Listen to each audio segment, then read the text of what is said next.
welcome to the Facial Recognition Comedy Podcast. I'm Fizza Dasani. I'm Paula Vegan-Allen. I'm Zara Ali. I'm sorry, I was taking a big gulp of this Nesquik chocolate milk. It was That delicious. looks like a regular size bottle in your hand. Okay, haha. I have small hands. I'm a small person. But I have like a regular grown-up woman voice. You do. Yeah. You have a good voice for radio. Thank you. I like it. Does that mean I have the face for radio? I didn't say anything about your face. I said nothing about your Thank face. you. I made very sure. No, I didn't. I was thinking about it. I'm like, okay, sure. I'll take it.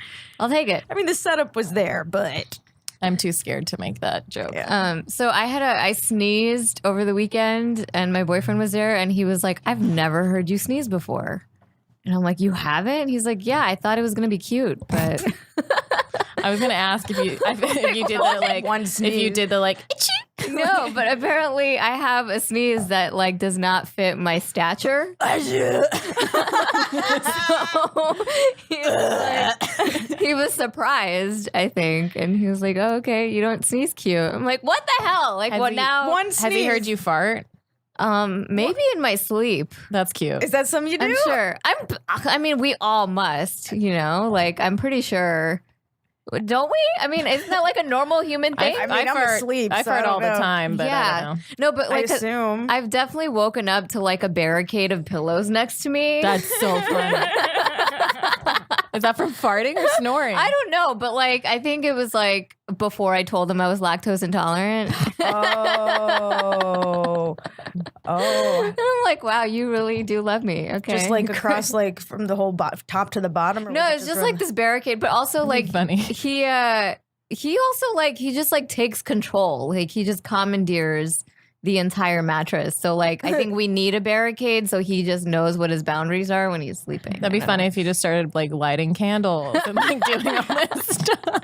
I tend Stop for breezing your house. Oh my God. I don't know. I tend to move towards the heat, like whenever I'm asleep. So like, I think I was camping in Peru years ago with my sister, and it was like 30 degrees outside. And she You said went she woke camping up with your sister? years ago. In must Peru is the big story. You must really love each other. Yeah, Okay. we do. Zara's when Zara goes There were some camping. come to Jesus moments for sure, but Of we course. When Zara goes camping, her first thing is to find where to hide the body. Dude, I don't go camping. Who the hell That's does true. that? She doesn't hide her own people. bodies. I mean, She has I somebody don't do know. that for her. But what I I've, was saying I've was- seen abject poverty. I don't really need to pretend to live it, you know, outdoors and shit. Like, I feel like my ancestor did the whole camping thing as a way of life, and I don't need to. Yeah, but it was- Sorry, not to downplay your experience with your sister in Peru. no, I get it. It was her idea, not mine. But like, yeah, I just go towards the heat. So like, she said she woke up and I was on top of her. So I don't know. I don't know if that's commandeering, but that I think Did it's you- survival, really. Yeah. Did you do the like middle school sleepovers? She was Just roll They're towards like, the I heat. think Fizza likes girls. One time after a sleepover, I woke up in my friend's mom's waterbed with no pants on. Oh, this is a thing that I What? used to have. I don't think there was any like something. I don't think it was weird, but like, I don't know. I don't know why I didn't have pants on. But I have a thing where I take my pants off when I sleep. Like I'll Yeah, I be do that. sleeping and I'll take them off like while I'm sleeping. So that was a thing that I was always self-conscious about at sleepovers. I was like, this bitch is about to go pantsless. But I feel like we all grew up and realized that pants are a trap. So Yeah. Pants are a trap. Also, it's like hot when you're sleeping. I don't know. I don't sleep Yeah. with pants. I take my pants off and I let them be around my feet because my feet get cold, but I don't want them on my legs. That's what socks are for. They're like big socks for your Dude, feet. get like nighttime socks. They're really good and they keep your feet moisturized all night I like long. the space in Ooh. the pants. Yeah. Are those the ones that are a little wet? I don't. They're Moist. not wet. They're moist. Okay, We were talking about the word moist. Oh my earlier. God! Someone, I don't know, listeners, whoever, someone explain to me why moist is just considered a bad word now. Some people they don't like a word. They don't like the sound of a word because they're a bunch of pussies and they don't just like how ruined- pussies are. They've just ruined everything for me. Moist is a good word. I think so. Moist. I like it. Yeah, it's a good adjective. This podcast is pro moist. Okay, Established. yeah. Yeah, if you're not moist, you're not doing it right. Yeah. Well, I don't think so. Hey, guys, we don't have a guest for this episode. It's just going to be us three. That'd be so fun if we did. The guest is us three. Yeah. Enjoy it. Yeah. So we're doing like this segment thing. Transitions, you behind guys. the wall. We're She's lifting great. the curtain. We're great at transitions. That was our intro, right? That was our introduction section. was that Zara farts in her sleep and I take my pants off. That's the intro. And Fizza went camping with her sister and ended up on a waterbed with no Hot- pants on. Hot secrets, just Yeah. juicy I don't know. secrets. I for don't you know guys. what I I'm do in not my the sleep. only one who farts in my sleep. Don't like You might be. what? You might be in this room. Oh my god. I fart in the morning. I fart in like while I stare people in the face. I own my I don't know. farts. Yeah. I've become better about it because I think I used to hold it in all day. And now I feel like if you held it in all day, you're so tiny that if you farted, you just like move It'd be 4 like- feet. It'd be like It'd be like propelling you. like the movie Up. Like we'd have to call like Boeing and tell them we found new aerospace technology. Like oh my god. If Have you tried it only. on a skateboard? I have not. you said, like the movie Up. Yeah. Oh,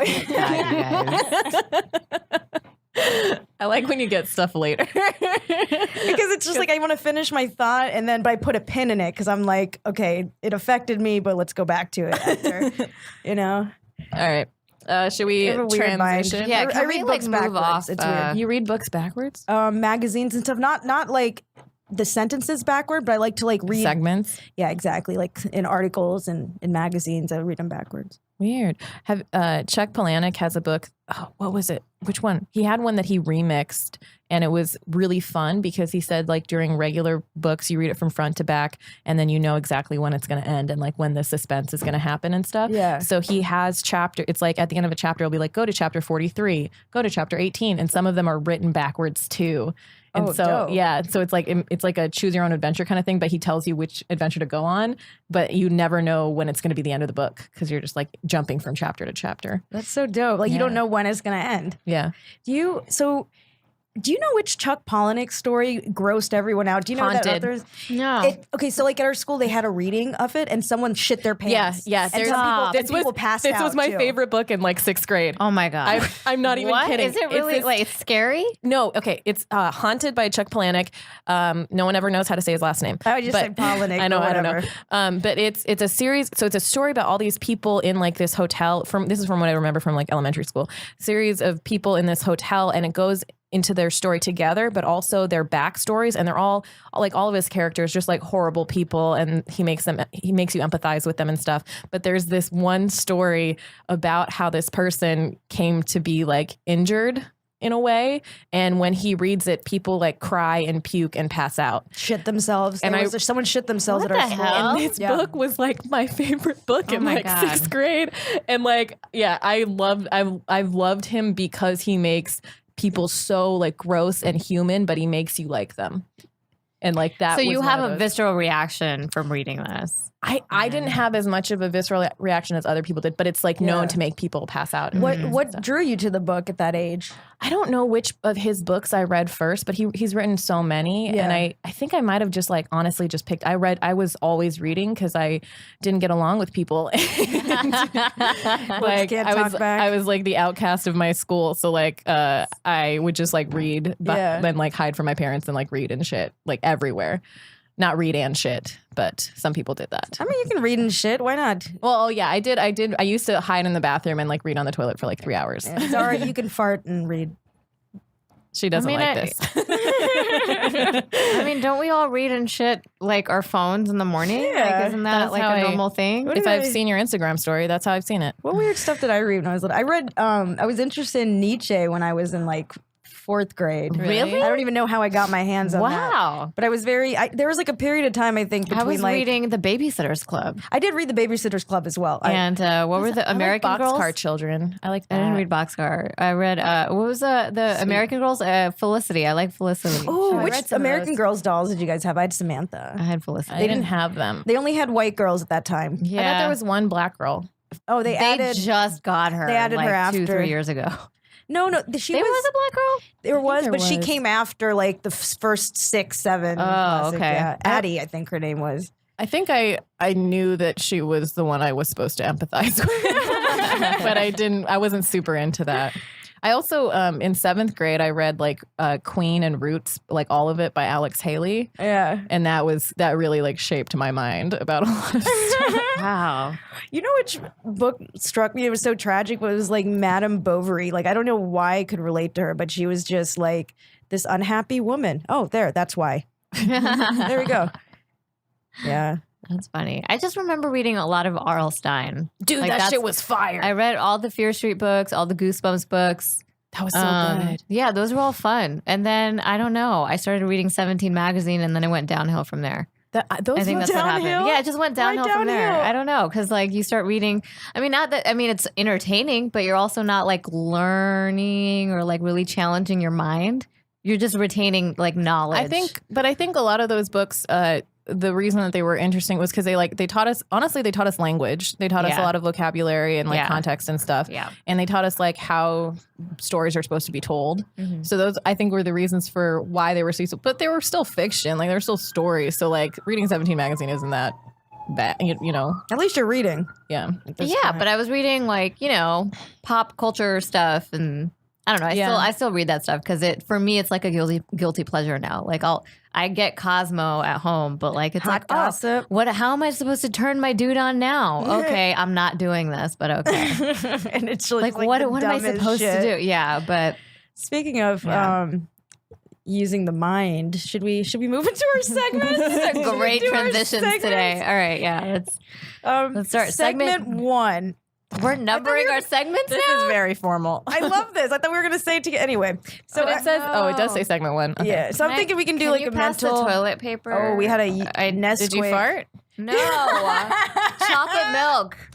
Oh, you farted that's what chocolate? that is. I told you not to have dairy. Stop it. God, Zara. Stop. So let's have a mental and emotional health check-in because, like, I spent most of my life just trying to get sane, and that's all I know how to talk about. That's not true. You're sane. Yeah. You know, I want to be. You're saner than you appear on stage. Yeah, But I think that's like I mean, if I was how I common. appeared on stage, because that's sort of like, you know, that's like the fucking artistic voice. If I Yeah. walked around like that, I wouldn't be able to hold down a job. But it comes like, you know, it's sort of just an expression of what's really there. Like I've been stressed. yeah. I've been stressed. I feel like, That's your emotional state right now, stressed. you know, I think there's always like a perpetual like level of like just this baseline anxiety. But life's good. Life's actually really good. But like, you know, I feel like as it a expands, good I'm band super name. triggered. Baseline anxiety. That is dope. Look at It's that. a good band Is that name. going to be our title? Yeah. Baseline anxiety. But I don't know. Yeah. Like, it's just like we're basically doing a startup right now, you know? And Yeah. that's just, there's a lot of growing pains. I've never like run a legal business. So this is just, Yeah, I don't think any of us realized. I mean, these growing pains, like you said, Yeah. right? Like, I don't think anyone knew what this would turn into when we started to just like produce a comedy show, which we've all done before, yeah. you know. But this is a brand, and it's we're touring, we're selling out shows in different cities around the country. I mean, it's getting into festivals. It's In each other's faces Yeah. all the time. Like, But this is common. Like Yeah. when there's success, there's also, like other hurdles you have to get over. yeah. No, I mean, I guess it's just like those people think like, oh, they see people get famous and they're like, oh, I want that. But it's just like there's all these other challenges that you can't even fathom, I think, until you experience them.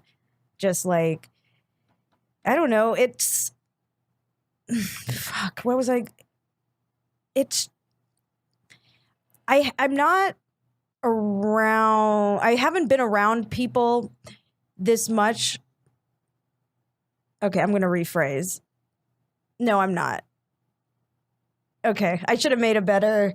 I didn't do this segment shit right. Guys, I hate segments. This is how you know we don't edit. Yeah. No, I mean, like, it's been stressful, but life's good. I don't know how, like, it's just going to get more busier. It's going to get Yeah. busier and busier. So it's just like, well, how do we make this work, you know? And I think for me, it is, you know what, since I got back from Mecca, it's just like I haven't been like the most stable. which is funny because it's just like my parents sort of brought me there to center me, and I've just sort of like I don't really meditate anymore, which I would love to. I don't like. Do you feel like you haven't gone back to whatever your routine was before? Was Mecca such a life-changing experience for you that you're having a hard time going back to your old life? No, I think what happened not it. is that empty ritual Yeah. means even less to me than it did before. So like I Okay. used to have sort of like, oh, I have to meditate or I have to do these affirmations by a certain time in the morning. I have to do all this. I take an hour for self-care. And now I'm just like, in a way, it's sort of freeing because I'm just like, I don't need to do that. Like if I want to do it, I can, but I don't need to. It was almost like OCD in a way. So it was just the computer die. Yeah. No, it's coming back up. It just falls asleep Yeah. because it's not being charged. But how are you guys doing? I'm okay. I mean, I hate when people say that. I'm okay. You say I'm okay when you don't want to talk about it. Yeah. I'm a lot of things. I would say I'm happy in some areas of my life, and then other areas of my life, I'm in a constant state of just overwhelmed. So yeah, stressed for sure.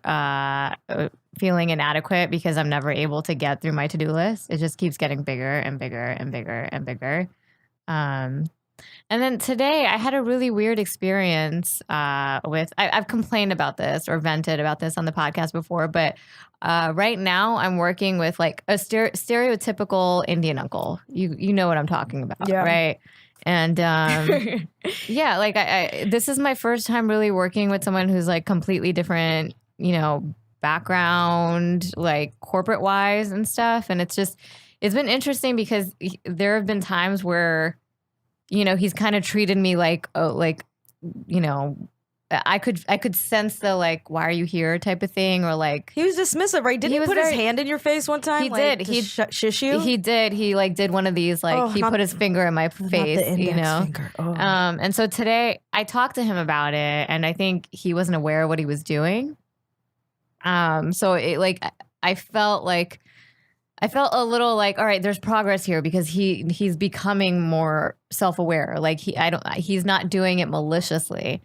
And then today, another incident happened where he was basically like waving emotion at me, like, are you taking notes? Like he did one Is of he your these, like, boss? no, He's just like a no, he's just coworker. someone. So he's like the client, right? So he's like someone Oh. I have to work with. He's the client. Like I so don't that's- like. He's not the guy that like signs my paychecks or like determines my future there, but like he's someone I need to collaborate with. And it's like, if you're treating me like shit, why? Like what would make me want to work with you? So I'm feeling like not valued So as a it's- human. That's interesting because this sort of From goes that back part. to the mental health part of like building resentment. Because if you Yeah. don't address something, you're just going to hold on to it. Yeah. I mean, if someone stuck a Yeah. finger in my face and I didn't say anything, like I'd probably, if I didn't know how to deal with resentment, that shit would piss me off for the rest of my life. Yeah. Every time I thought Yeah. about that guy. Mm-hmm. Have you thought about saying anything to him? I have. I did. I said something like, it's been 2 months now, and I thought, and we haven't been in like similar situations where he would have the opportunity to like showcase that he's changing or working on it. And this was like one of the first times where we've been back in this state, and it's a similar behavior, just in a slightly different form. And it's it's just like He can't help himself. he can't help himself. He has to Jesus. literally retrain, I don't know, decades of conditioning. Does the uncle want to come on the podcast? No. I don't even think he like. I don't think he cares. I don't know. Jesus. Yeah. How about you? How's it going? Not good. Uh-oh. Been stressed about everything. Just like don't- how everyone in LA is just stressed. Yep. Don't have a good sense of self or self-worth. Just doing things to do them. And that's about it. Just kind of going through the motions, I think, right now. Is there like, I mean, I found that like I can sort of gauge what my state is by how I'm like self-medicating, and not just like, it's not necessarily just like alcohol or drugs. I mean, I can self-medicate with work, lose myself in work. I feel like That's usually what I do. Yeah. It's hard because I'm like always busy. So I do feel like I have the attitude of fuck this, I'm just going to get work done. Yeah. Which is like, it's funny because like whenever there's issues between us or whatever, I'm still like, fuck this, I'm just going to work on facial recognition, which is not like a rebellion. It's like helping us. But I literally have those thoughts sometimes where I'm just like, fuck this, I'm going to contribute. Like it doesn't, it's like a weird contradiction. But I mean, like, there's worse coping than like being productive, you know? But it's just like, what are we covering up? Like, what's going on? Like, what am I trying to avoid feeling? Because that's what it is, really. Like, sometimes if I find myself like thinking, oh, I want to smoke weed, it's just like, oh, what am I trying not to feel right now? So, you know, I don't know. I used to like, in therapy, it used to be just so hard. I had such a little tolerance for feeling uncomfortable feelings. Like, I would feel like my immune system was dropping and I was about to get sick if I let myself go there. I mean, I don't have like, what, go ahead. I was just going to say, like, not so much anymore. I've built a tolerance after years of therapy. But, like, I remember just feeling like I can't physically do this. I don't feel that because I felt like a lot of, I mean, I'm sure in modes I feel that. But, like, I've had therapy for a long time and I've had a lot of growth in, like, a difficult way in relationships and stuff. I'm never, like, I seek that out in therapy. That's why I go to therapy. I'm like, I need to know, like I'm with right now a therapist who makes me uncomfortable and I'm keeping her for that reason. Yeah. Because she doesn't allow me to like victimize myself, which is a habit that I fall into. But I think right now I just like, I don't have a good sense of self and I haven't had, it's been like eroding for a few months. And so because of that, it's like, it's really hard to just like do things and know why you're doing them if you're not yourself. So I think that's like what I'm going through right now. And I think it's like the work is like a coping mechanism, but it's like I have to do the work to get through this moment so that I can think about it at this appropriate time. Yeah. Because we're so scheduled that I'm like, I know I can't think about this right now. So I'm going to like just work instead. Like if I stay up because of anxiety and like stress. And so I just like work through that because I'm like, I either need to sleep or get work done tonight. Yeah. And then maybe on this day at this hour, I'll just like sit in bed and think about it. So it's scheduled. Yeah. Because my life is like, it generally feels like it's falling apart when I'm on top of my shit. So, you know what I mean? Like when I'm still like working my hardest and feeling my best, I'm still not getting stuff done fast enough for what my life is, which I think Zara also like, you feel that pressure a lot too. I always feel like my life is in shambles and I have no idea what's going on, but I mean, I don't look like it. So people are like, oh, you're fine. I'm like, I'm not. Her nails are always manicured. I always get like, I'm like when people introduce me as they're like, I don't know how she's doing her PhD in comedy, coming to the stage. And I'm like, don't say that because I already feel like guilt and stress from like my PhD. And so when people are like, no, I'm sure you're doing great. It's like, you don't know. I'm not doing great. Like, don't make that assumption about, I mean, I know what they're saying, but it's like, nope, this just makes me feel bad. Yeah. So just like even mention of it. I mean, just people, have the assumption that I'm like killing it and it's the imposter syndrome thing, but it's also like reality. It's like sometimes people just aren't killing it, you know? So going like, oh, I'm sure you'll be fine. They're not necessarily fine. I mean, there's different definitions of killing it, right? Like I think to any outside person and also like here in it with you, like I think you're killing it, you know? But if you yourself, you have, I don't know, different expectations for yourself. So I don't know. I'm the same way where I always have higher expectations for myself and I'm never able to meet that. You know, it's interesting because I think this sort of ties back into like this self-value, self-love and being enough. Because like, I mean, and I still struggle with this, but until like I say like the last year or so, like all of my life, it doesn't matter how much any kind of recognition I got outside of myself was never enough. Nothing was enough. I just sort of had to learn to be at peace with the moment, everything I have in the moment. And then I feel like I was able to like enjoy good shit. Otherwise, like it just, I don't know. It's like, I don't want to fucking follow my dreams and then not even enjoy it, you know? Yeah. And that's what was happening. So I was like, oh, I don't want to do this anymore, but I don't want to be miserable anymore. I think that's what it was. And to me, happiness in a way does feel like a choice and a perspective.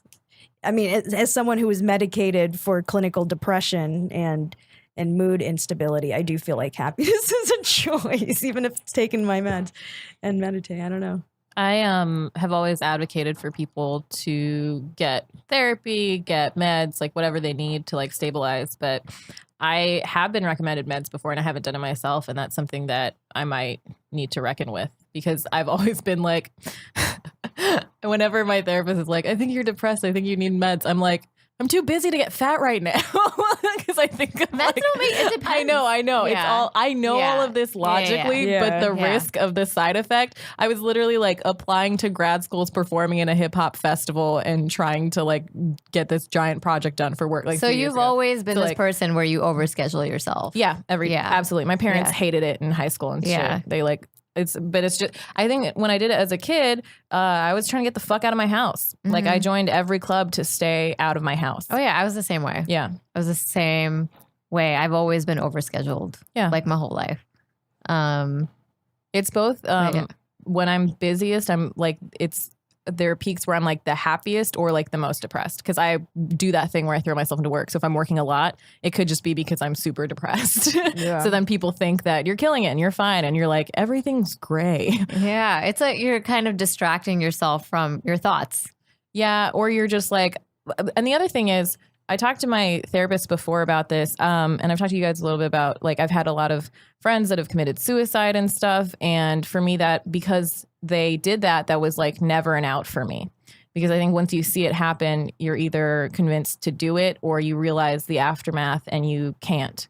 And so my therapist was always like, there usually people have an out and sometimes it's suicide. For her, it was like driving to the beach somewhere and opening up a store or whatever. And she was like, you need to find your out. And I don't feel like I've found like just the idea of an escape that will give you comfort, basically. And I don't think I ever found that. So I'm literally just like, well, I can't kill myself, so I guess I'll keep working. And like that's like my attitude that I've settled into. And that's just how I cope now. Like I don't know what my escape is. Like Do you know like sort of where the discomfort and like might stem from? what discomfort? The one that's pushing you to work. Do you mean like depression? Yeah, the emotional discomfort. That you know you're trying to self-medicate. I mean, I think it's depression, and I get it like every few years. I think the last 2 years it's actually been more frequent. So that's something that I'm concerned about and like have been kind of monitoring because it used to Comedy happen. is very good at that. Yeah. Yeah, especially like in the beginning, Yeah. I think, because you're on stage and you're not having the most stellar, because you're still like growing and learning. Mm-hmm. I mean, we all are every day, but I would say like my depression kicked in more like my first year in comedy. Yeah. And then after that, it just gets stabilized. Yeah. Yeah. Yeah. I I was just gonna say I was diagnosed with depression in 3rd grade, but I felt mine got better with comedy. Yeah. It got well, I mean, not my anxiety. Anxiety probably went through the roof, but depression got better with the comedy. I don't know if it's because just having some outlet was helpful. I feel more stable emotionally. Like I feel like more aware and therefore like more angry because we're just observing like our lives and like our interactions and stuff. But because of that outlet, I feel like less likely to like lash out. Like I feel more rational than I ever have been before. And part of that is because I had years of therapy where I was like talking about my relationships with my family and with my like romantic partner and stuff. Did your parents send you to therapy as a child? Fuck no, they don't like therapy. Yeah. My mom took me to a therapist in 3rd grade. The therapist decided I need to set a boundary, and she said, okay, well, let's buy a lock for your room. My mom never took me back to that therapist ever again. Wow. Dude, they wouldn't let me have locks in my room either. And I was right next to my parents' bedroom. Oof. Yeah. Yeesh. My mom walked in my room when I was changing and she yelled at me for not wearing pants. Like, it's just like, where are the boundaries? That's shit my parents would do. They would like come in and then yell at me for things that like they for sure did not make sense. Like one time you weren't supposed to see this shit. they came in as an adult like a few years ago. They made me share a hotel room with like me and my boyfriend at the time share a hotel room with my brother, even though we'd gotten our own. They like had us cancel it out of the pressure. And then the hotel room was right next to theirs. And then they had a key and didn't tell us. To your room? God. To our room. They had a key, and my mom walks Oh in my while I'm God. in the shower, and she screams at me because my passport was out. She's like, "What if someone comes in here?" And I'm like, "You're the intruder. Oh like my you goodness. were the intruder, mom." I feel like parents just like to yell.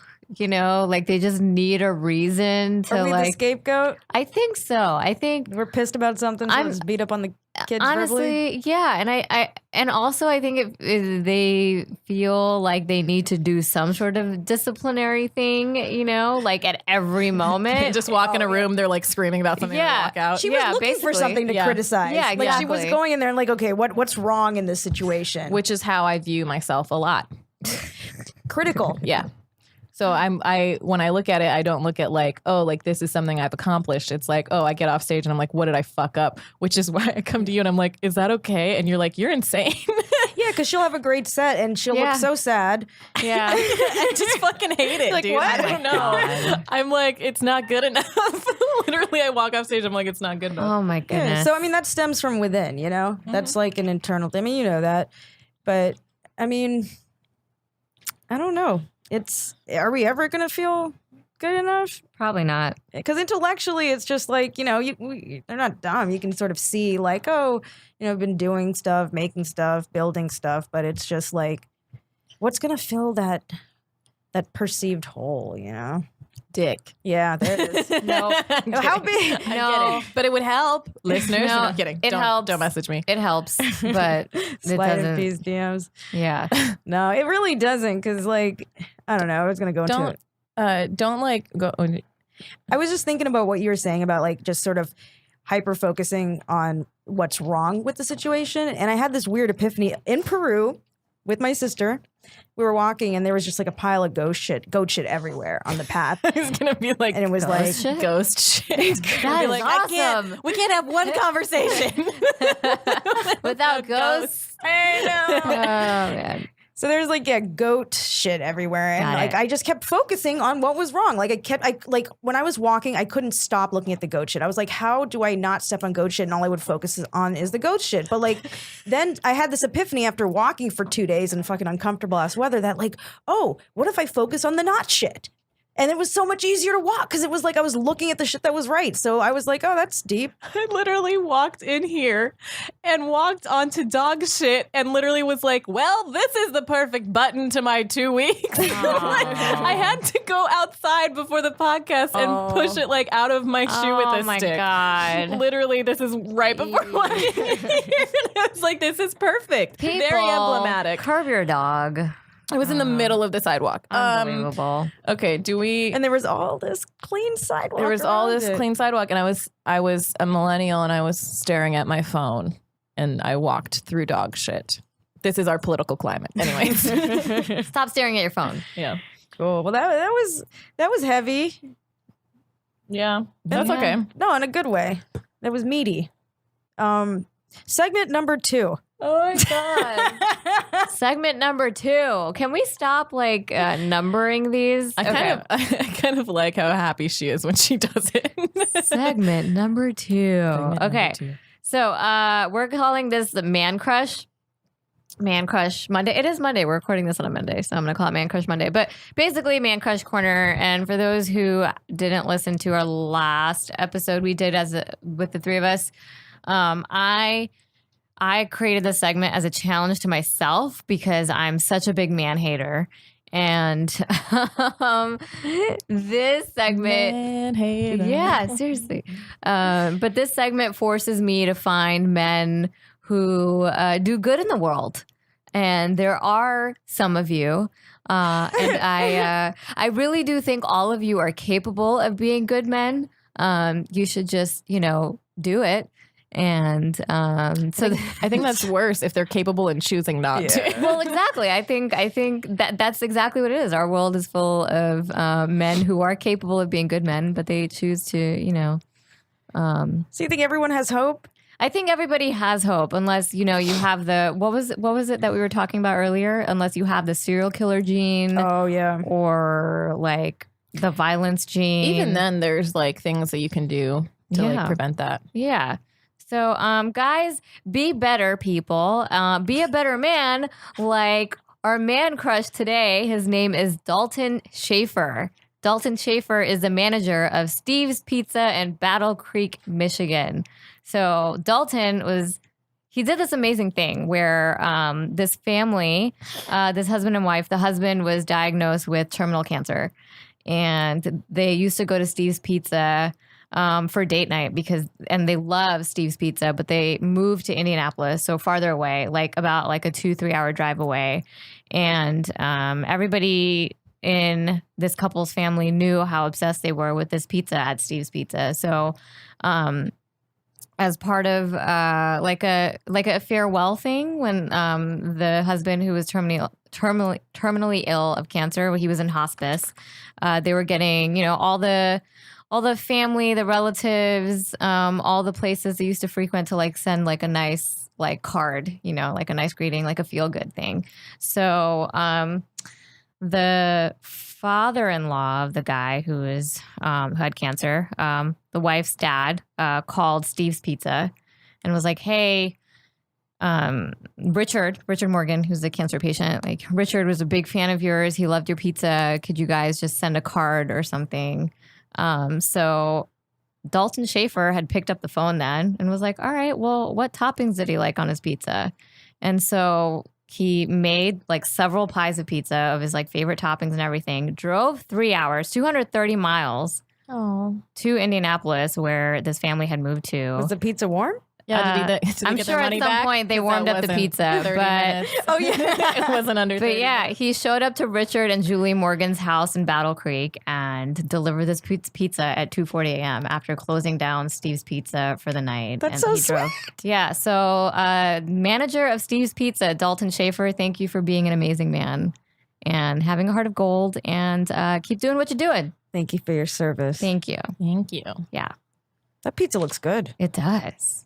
Damn. I don't know. Where's that pizza? This is in Battle Creek. Michigan. That's like that pizza had a makeup artist. It's Look at in- that. Look at this. Delicious. I always wanted the people who took pictures of food to take my headshots. They're so They're really good at It's it. way better than what's in the box. They're so good. And That's the what I wanna job. be. Yeah. Yeah. Be a food makeup artist. Foodies are great at taking pictures. I will say that. Yeah. So shout out to Dalton Schaefer from driving from Battle Creek, Michigan to Indianapolis to. Oh, he's a teenager. He's a teenager. He's 19. Oh wow. Yeah. So don't change. And yeah, Don't change. Don't change. Grow, evolve. yeah, But evolve. But Be good. yeah, you don't have to. that's have to my end man it crush. with Thank you. All right. At least he's legal. So good job, Zara. Yeah, if anyone's looking for a great boyfriend, I think Dalton would be really good at it. In Battle Creek, Michigan. Yeah. You're supposed to say segment. Oh, 3. segment. Segment number 3. Sorry. Oh, Yes, I was thank waiting for you. Chris. we're wonderful Segment at number 3. Segment number 3, climate change. Yes, bitches, we're going to talk about sad shit. Okay. The Intergovernmental Panel on Climate Change released a report in October of 2018, just like a week or two ago. And they are the UN's group of scientists that were commissioned by the world leaders under the Paris Agreement, which was an agreement created within the UN Framework Convention on Climate Change. And it deals with greenhouse gas emissions, mitigation, adaptation, and how that's going to affect us financially in 2020, the Paris Agreement, which we pulled out of because America hates the world. So basically, a lot of people are talking about this right now because it was a very alarming report that came back. And it said that if greenhouse gas emissions, and greenhouse gases are gases that contribute to the warming of the planet because they allow for radiation to be absorbed by the atmosphere rather than to bounce off and be released. So basically, they say if greenhouse gas emissions continue at the current rate that they are, our atmosphere will warm up by 2.7 degrees Fahrenheit or 1.5 degrees Celsius above pre-industrial levels. So that means before we had the industrial revolution, before we were all driving cars and everything. And this is by 2040. They said like between 2030 and 2052. So this is globally? This is globally. Why is that a bad thing? Well, that's a significant increase on a global level. That is a significant increase on a global level. If you look at, we might post some pictures from different resources. I was looking at this one picture on NASA's website, and it showed how there have been like 7 cycles up and down of the temperature over, I don't know how many years in the past. And then it looks at like where carbon emissions are now, and it's like off the ground, like it's crazy high now in the last like 50 years. Like it's clearly out of the cycle. So this increase is so big because in the past they were kind of theoretically putting together information on like if there was a 3.6 degree increase, you know, what would happen? And then they were like, there is going to be a 2.7 degree increase, and there are going to be all these terrible things that we thought would happen with a 3.6 one. They're going to happen with a 2.7. Oh, wow. So the damages that they estimate by 2040, if this does happen, which unless there are significant changes in our policy, it will, is $54 trillion, which is an amount I cannot comprehend. And if it rises and stays there, if it rises the 2.7 degrees Fahrenheit and stays there until the year 2100, if it doesn't drop back down, then there will be, quote, some impacts may be long-lasting or irreversible, such as the loss of some ecosystems. And that means an increase in warming, increased precipitation in some areas, increased drought.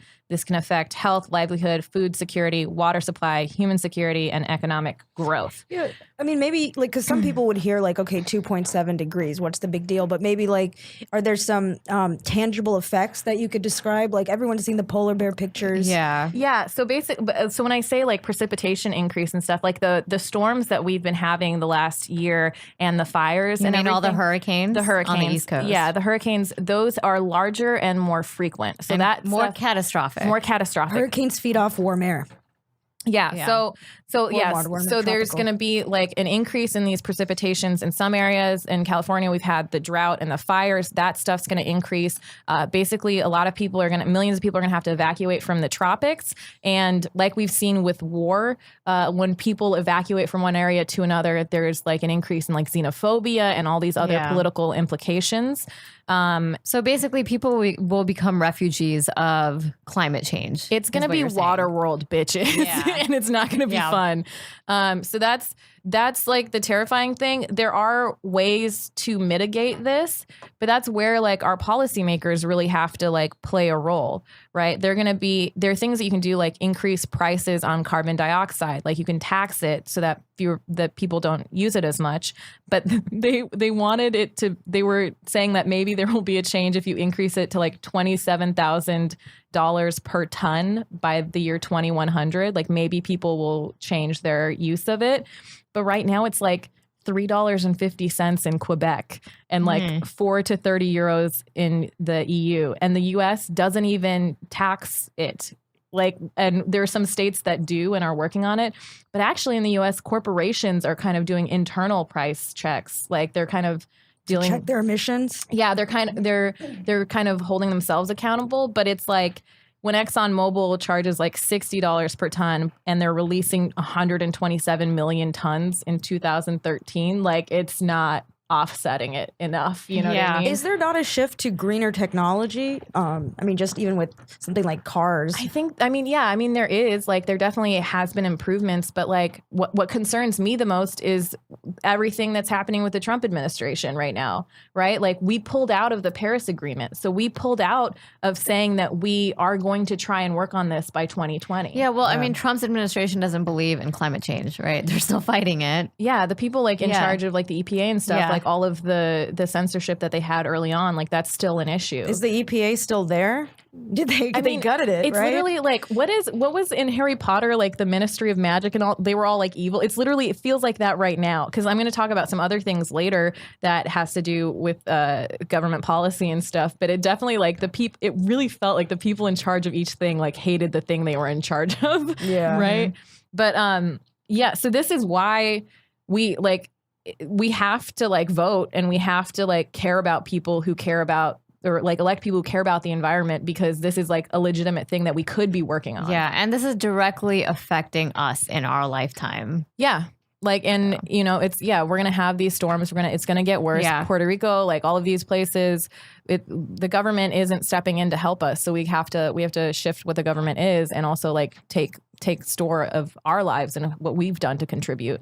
I know that like I travel a lot and I fly on planes a lot, and there are things, once I have any money, there are things you can buy to like offset that, like how many miles you travel by plane, like a carbon emissions like kind of balance or whatever. So you just track it then. You like track it, but they're like, it's kind of like a stock. I don't know. I forget the word for it, but it's like a stocks thing where you're like, oh, I traveled this much. I want to like offset it. I'm going to pay this much money. So is there an app or something to track what your carbon emission is? I'm not sure, depending on like how much you drive, how much you travel. There probably is. And then what can you do to reduce your carbon footprint? Yeah. It's the thing that I was describing like is to decrease your carbon footprint in your lifetime. The number one thing you can do to decrease your carbon footprint is to not have children. Done. Sold. Yeah. Or also, I've heard don't eat meat. Yeah, also that's one thing. The methane from the cows, and also like producing them and all of the costs that go into that. Yeah. That's also helpful.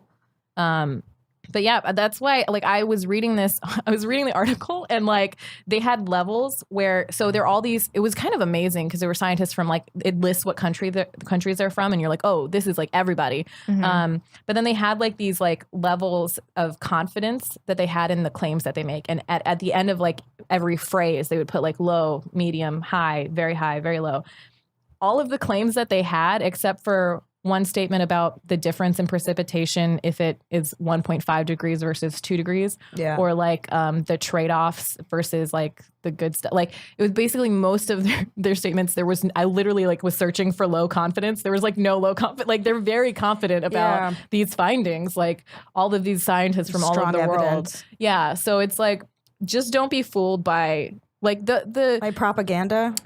I went to the New York Times article that talked about it, but then I went directly to the article that they put together for policymakers, and they have like longer versions of them too. You can go read it on the website. You can see exactly what they're saying. You can see the graphs for it, and like the predictions of what will happen if we do this versus this, and like how to mitigate. Like they have plans for like how to mitigate. It's just going to take policymakers. Like that's why they said it was very unlikely for us to mitigate. It's literally because of the gatekeepers, the policymakers. So please vote. Yeah.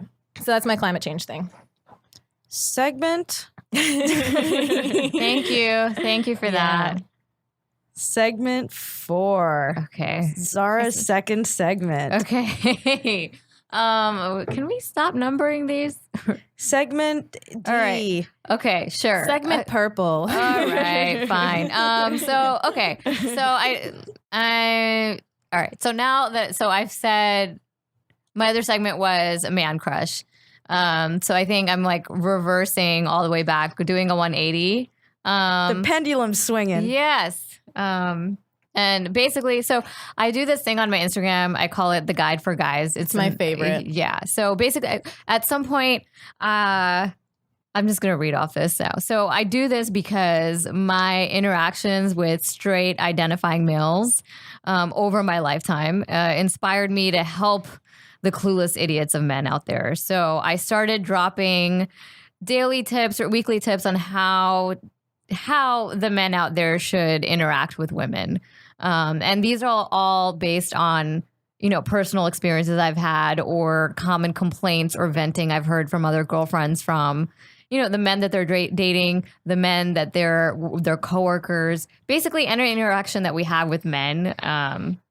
And I just wanted to really, I don't want to publicly shame men, but I think. Do you want to educate them? I want to educate them like, hey, like, dude, your people are doing this. So, I mean, this is, it's an epidemic of just douchebaggery. So, I mean, if they're never called on and they don't know they're doing it, how are they going to stop? Yeah. So, and it's happened time and time again. So, all the tips that I'm putting out there, it's because it's happened so much, and I just want it out there. Yeah, and I think like when guys get offended because they're like, I just asked you this innocent question or whatever, and they don't see it from our side where we get like an onslaught of that same condescending question, whatever. Yeah. And the reason you're putting together is because it happens so much. Yeah, it happens so freaking much, and so I have a list of them. I'm probably just gonna give you like my top 5. Yes, I don't know. At some point, just tell me when to stop. But there's quite a few. So tip number 1 of my guide for guys: never offer a woman your unfinished glass of Hennessy, especially not at the club, especially not a woman who doesn't know you. But doesn't alcohol kill germs? That is not how that works. but also, my nerd friends also try to use that excuse. Yeah, It's convenient, right? Yeah, it's totally convenient. But it's like, guys, if it's last call or you didn't succeed at the party, don't offer a woman on your way out like, hey, you want to have my drink? Let's be friends. Let's fuck. Like, just you lost. You lost that night. It wasn't a successful night in terms of like finding. Take a woman. the L. Take the L. Yeah, take the L and move on. But also, we're like constantly afraid you're going to fucking roofie us. Exactly. So like, we're not going to drink it. We're not taking your drink. We're not. Especially your unfinished glass of Hennessy or whatever. Get us a closed bottle of wine. with the protective label on it, like they do in medicine bottles. Like, yeah, absolutely. This bottle of wine hasn't been tampered with. Mm-hmm. Here's another tip, and this is across the board for coworkers, husbands, brothers, significant others, everything. Never tell a woman she looks tired. Dude, oh my God. How have they not learned yet? There is nothing a woman can do at that moment to fix it. If it bothers you that we look tired, look away. But also, it's just like, given that we have to look good all the time, it's insulting. And like, yeah, we're fucking tired because you guys are exhausting. Yeah.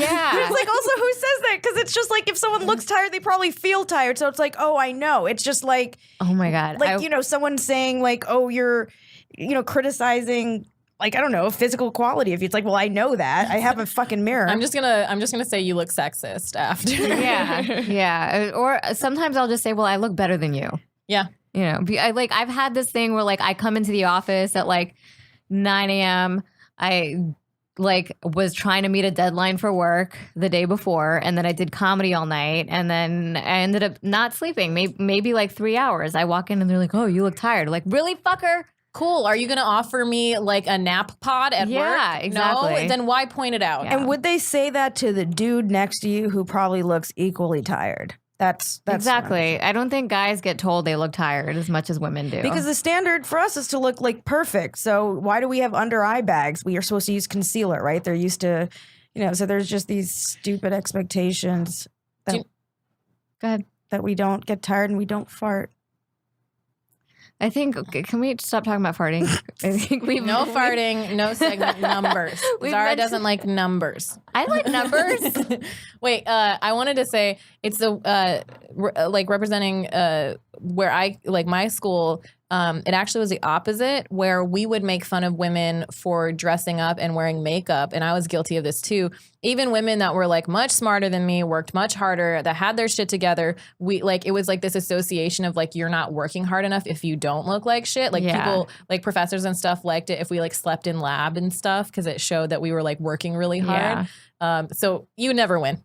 Yeah, you can't. You can't ever win. I mean, I'm on the side of like, if you can look good that day, great. If you can't, fine. Like, I do what's right for you. That's actually a really interesting culture. Yeah. That's just like you guys are students, and they'd encourage you to. It's nerd culture, like it's within, especially like computer science. Like every field has kind of like a different way that they look. Like with computer science and stuff, they're the dudes with the graphic tees who don't care about like what they look like or whatever. And now they're kind of like with the tech culture, they're like cleaning up or whatever. But it's like it definitely was like a valued thing. Like the more exhausted you look. So if someone said you look tired, that'd be a compliment. I mean, well, like you must be working hard. Yeah. But like but in Hollywood, when people say that shit, or this is like, even in like corporate life. If I look tired, it's like, what? Were you out partying? I'm like, no.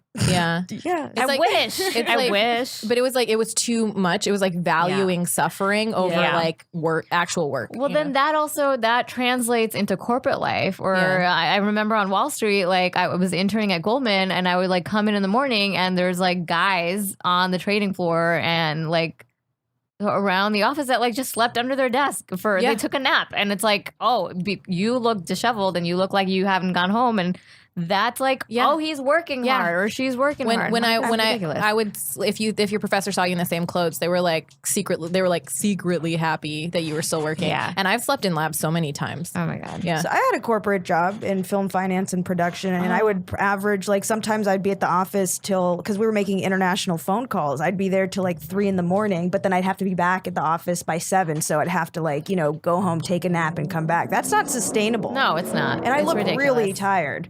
Yeah. Actually, I was younger, so not as tired as I look today, but All right, so guys, don't tell us we look tired, like ever. Unless you're in nerd culture.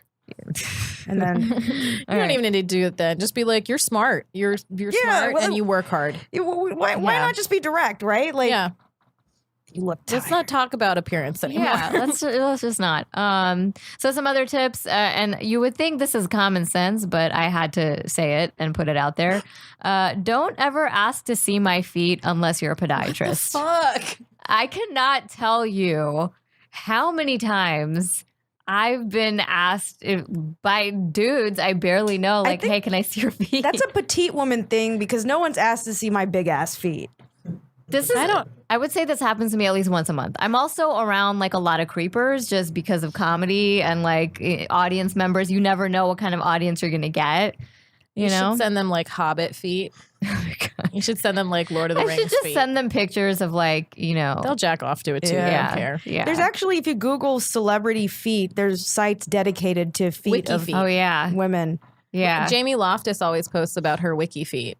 Yeah, she's made it. If you're on Wiki Feet, like That's you're a awesome. celebrity. Does she have really pretty feet? I don't know. Okay, she just cool. has a wiki feet account. Everyone has their preferences, Cool. Next one. Don't get offended if I don't want to dance with you at the club. I don't know you. Or talk to you. Yeah. Yeah. Like I remember specifically there was like this one guy in New York. He just approached me.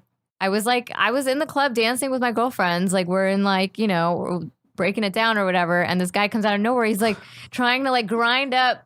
I know you're laughing. No, I'm just we're breaking it down. but Zaranti. I am an auntie. I was know. also just thinking Thank you very much. I was breaking it down on the dance floor. Okay. In your sneakers and your sari. No. Not sneakers and a I was sari. wearing stilettos. I was very sexy back then. Very good. But I was also just thinking, like, when dudes approach us, sometimes we really, like, we don't always want to fuck. Sometimes we go out to just dance. And so when dudes approach us, me and my girls were like, we're busy. I know. I know. We're like breaking. This is my workout. Yeah, seriously. But all right, here's the thing. The guy. So I was like, I don't know what era this was. Maybe like David Guetta 2010. I don't know. But I was having like a blast with my girlfriends, and this guy comes out of nowhere and tries to like grind up behind me, and I'm like. He snuck up on you. Yeah, I'm like, dude, no thank you. I'm okay. And he's like, well, you weren't that hot anyway. That's the worst. Like, what? That's the worst. Oh, it's your feelings were hurt that badly that I didn't want you to like rub your stranger dick on my butt. I like how you just told us your standards are low and we should be insulted. Yeah. It's wrong on first of all, he's probably disgusting and you're beautiful and it's like wrong on so many levels, but also you're insulting yourself when you're like, I go for like not as pretty or whatever, not as attractive, whatever. Something, like it's ridiculous. Such a weird thing. At least he didn't call you a 5. That's what you say was to trying piss to laugh, people and then off. she couldn't, and then she did again. That was so funny. I also want to say I am a bigger woman.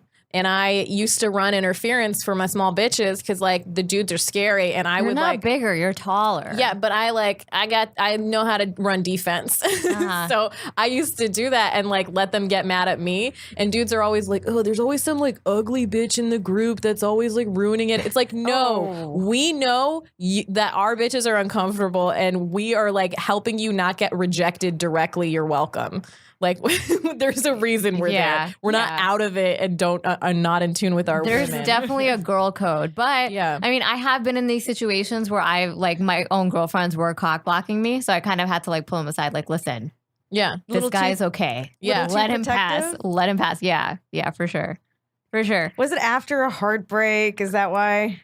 Or they just didn't want to, like... I don't know. It's just why were they like... cock blocking? Some girls are like, all right, no guys are around near us, like, at all. Like, no boys. This is all about girls. It's girls' night, no guys. No guys allowed. Girls' night. And I'm like, well, if there's a cute one, like, you can pass. Like, let him pass. Why so rigid? And then it's like if one girl gets the cute guy, everybody hates her. Everybody hates her. That's you so know? funny. So it's like, it's either like everybody gets a dude or nobody gets a dude. That's dumb. And then I'm like, this is fucked up. So... I'm always trying to wingman because I'm trying to wingman and also like protect. Like I'm always running strategy on the team. But yeah. Okay. This is a good one. Don't invite me over for leftover sushi. Ew. Exactly. What? Exactly. She actually wrote "ew" on there. Yeah, I wrote "ew." That was our response. Oh, what? Yeah, so funny. Eat your sushi fresh. Okay, never invite a girl over for leftover sushi, like ever. I've gotten this invitation 3 separate times from 3 separate guys. No, it's 3 not. times, maybe once. But 3 separate guys. So I don't serial know. killers. Yeah, honestly, 3 maybe feet lovers. Maybe. I don't know. But yeah, if guys just eat your sushi the day you get it and never invite a girl over for leftover sushi. Okay, we're running low on time. Leftover sushi? Dude, I don't know. I don't understand, men. This is why I've created a guide for them. Okay, we have to. All right. We're running out of time, and we're Sorry, running guys. out of card space. So we Sorry, have to, guys. Okay, I have segment. No, this is number 5. Sparkle, whatever. She said 5. Great, 5. excellent. She Trans said the number. rights. Cinco. Trans rights. Okay. Segment trans rights. In other bad news from me regarding politics and life, the Department of Health and Human Services recently sent out a memo the New York Times again found, and they're trying to establish the legal definition of what sex is under Title IX, which is a federal civil rights law that bans gender discrimination in programs that receive government funding. So basically, this memo from Health and Human Services from the government says that they want to adopt a uniform and explicit definition of gender, and as determined, quote, on a biological basis that is clear, grounded in science, objective, and administrable.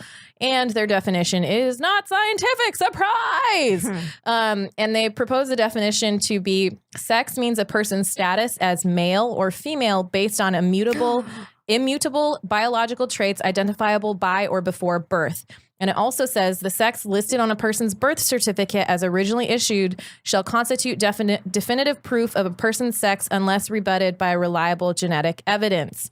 They're trying to erase trans people and intersex people and people who don't identify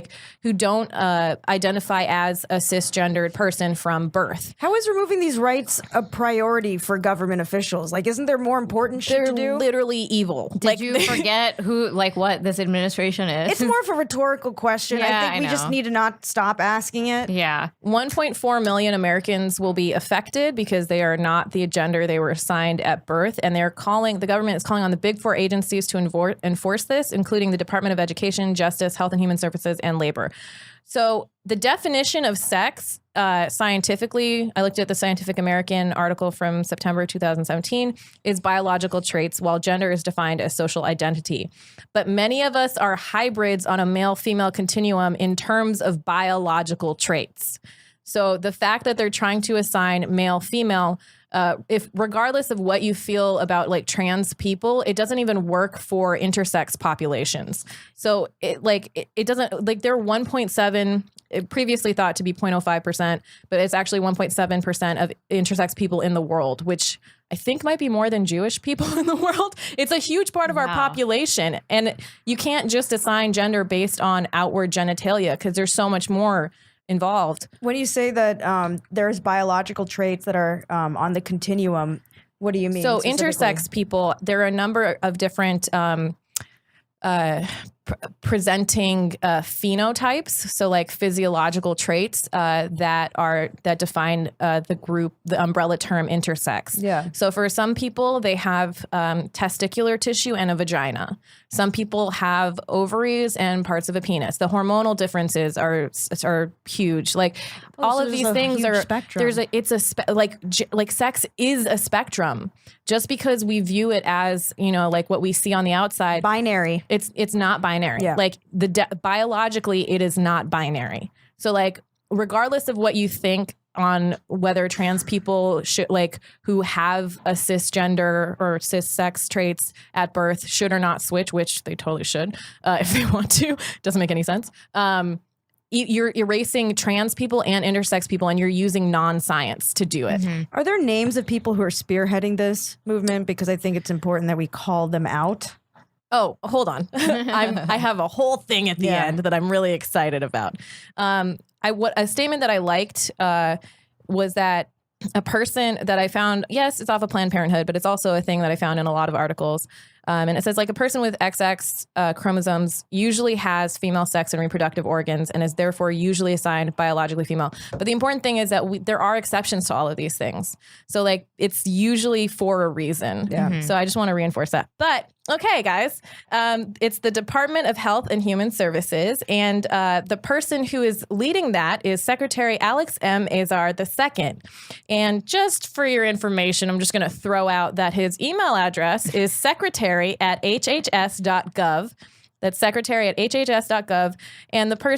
And he also has a phone number, which is 202-690-7000. So if you have a problem with this, call 202-690-7000. I wish there was like a social media number or if there was like a social media account or like an actual mobile number or something where people can just send pictures of their genitalia.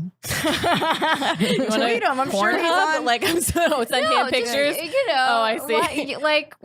This is my gender. Yeah.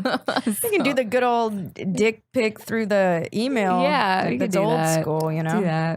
That's secretary@hhs.gov. Yeah.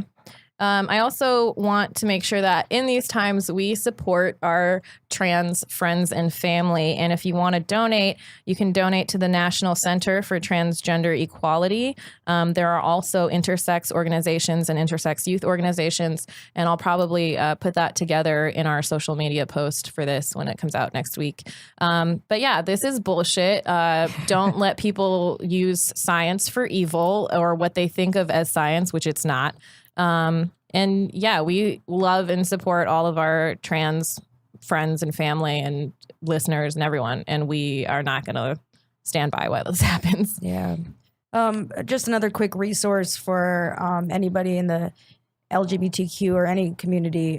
Trevor Project is a suicide hotline, and it is a great resource for, this is tough. It's already a tough environment to be trans and intersex, almost impossible to be in some places. So to regress on people who are already just so marginalized is it's terrifying. And it's if it happens to one group, no one's immune. Yeah, and on the Trevor Project, what's best for these types of organizations is rather than a large donation at one time, if you have a recurring donation of like $5 a month, then they can plan their budgets better, and it's something that they can count on every month for the future. So that's what I do. Like, I donate to the Trevor Project and a few other things for human rights because it's literally whatever you can afford, $2, $4, $5, whatever you can afford that month.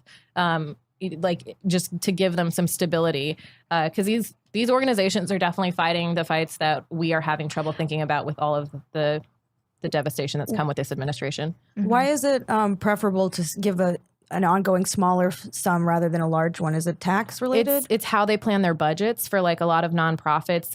It's like allowing, I think it's like tax related, but it's also just like what they think that they can afford in the future. So recurring It helps ones, with their forecasting. Yes. So if they have a monthly forecasting, if they know people that have like recurring monthly donations, they're able to forecast better and budget better. right.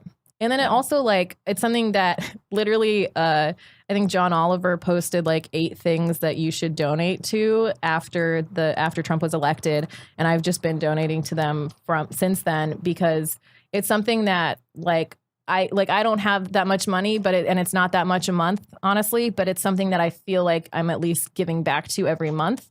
And that every time that pops up in my bank account, I'm like, oh yeah, we're still fighting. We still have things to think about. These are still issues. And I'll go like look up what they've been doing and like try to see like how you can support more and stuff. So yeah.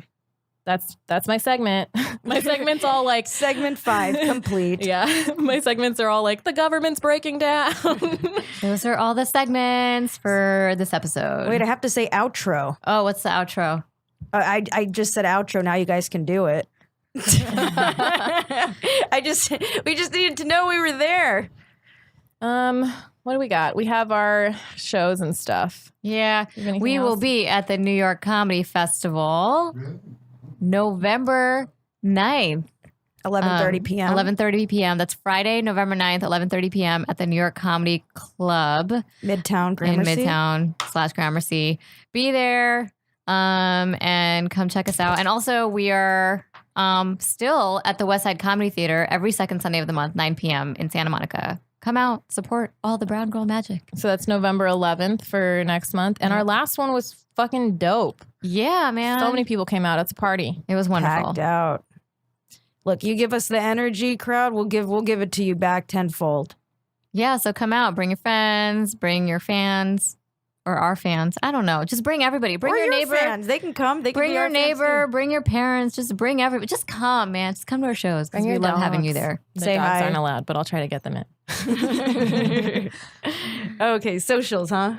Okay. They look at me. Go ahead, follow me. Okay. Our social media stuff. If you want to find all of our everything, it's on facialrecognitioncomedy.com. We actually just added a producer's page and a performer's page. So if you want to see like who we've booked in the past and who we plan to book in the future, you can check them out and all their like projects and stuff. We also are Facial Recognition Comedy on Facebook and Instagram and Facial Rec Comedy on Twitter. If you want to see the videos from our podcast or see what merch we're about to come up with because we work in, you can go to patreon.com/facial recognition comedy. I'm Pallavi Ganalan. That's PALLAVIGUNALAN. That's my website, my Instagram, my Twitter, and my Facebook. And I'm Fizza Dasani. It is spelled FIZAADOSANI, and that is my handle on Twitter, Instagram. That's my website, fizzadasani.com, and I'm at The Fizza on Facebook. And you can find me as Really Zara on all the social media. Zara is spelled ZAHRA. Please go follow me because I need followers. And I'm trying to be an aspiring Instagram model, so I'd really appreciate it. Thank you so much.